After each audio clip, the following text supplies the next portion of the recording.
আল আবিদুনা ইবাদত।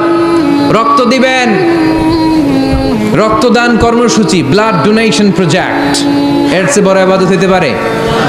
জীবনে একবারও রক্ত দেন না এরকম আছেন? হাত তোলার দরকার নাই।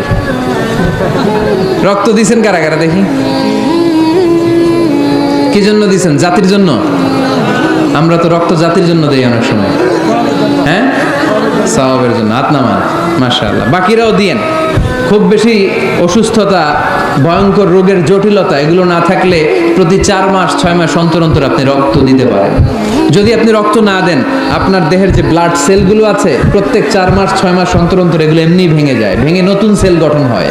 আপনি দিলে একজন বাঁচত, না দিলে এগুলো এমনি নষ্ট হয়ে যায়। সুবহানাল্লাহ পড়বেন না? রক্ত দেওয়ার মতো ভালো কাজ হতে পারে? মানুষ বাঁচানোর মতো? প্রায় দেখবেন ফেসবুকে বা টিভিতে, বিভিন্ন সোশ্যাল মিডিয়াগুলোতে নিউজ আসে, একজন মুমূর্ষু রোগীকে বাঁচাতে রক্তের প্রয়োজন, রক্তের গ্রুপ এ পজিটিভ। কোনো সহৃদয়বান ব্যক্তি যদি থাকেন তাহলে রক্ত দিয়ে আমাদেরকে সাহায্য করবেন, এরকম ঘোষণা আছে না নাই?